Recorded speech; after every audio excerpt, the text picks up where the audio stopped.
चालाक बंदर। किसी नदी के किनारे एक बहुत बड़ा पेड़ था।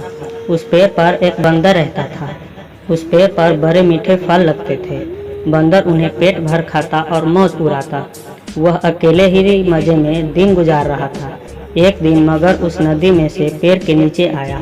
बंदर के पूछने पर मगर ने बताया कि वह वहां खाना की तलाश में आया है। इस पर बंदर ने पेड़ से तोड़कर बहुत से मीठे फल मगर को खाने के लिए दिया। इस तरह बंदर और मगर में दोस्ती हो गई। अब मगर हर रोज वहां आता और दोनों मिलकर खूब फल खाते। मगर भी एक दोस्त पाकर बहुत खुश था।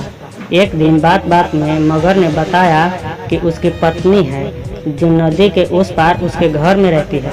तब बंदर ने उस दिन बहुत से मीठे फल मगर को उसकी पत्नी के लिए साथ ले जाने के लिए दिए।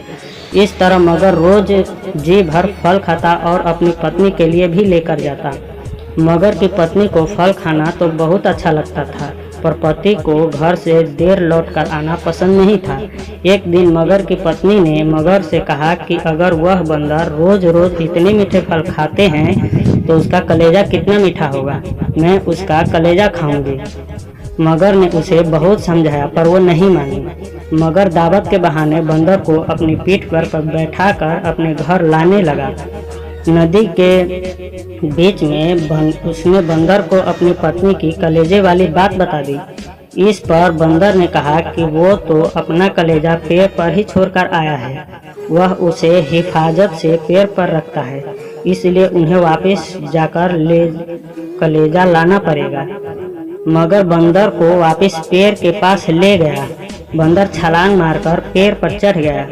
उसने हंस कर कहा कि जाओ मूर्खराज, घर जाओ और अपनी पत्नी से कहना कि तुम दुनिया के सबसे बड़े मूर्ख हो। भला कोई अपना कलेजा निकाल कर अलग रख सकता है क्या? बंदर की इस समझदारी से हमें पता चलता है कि हम मुसीबत के वक्त हमें कभी धैर्य नहीं खोना चाहिए। जय जय श्री राम।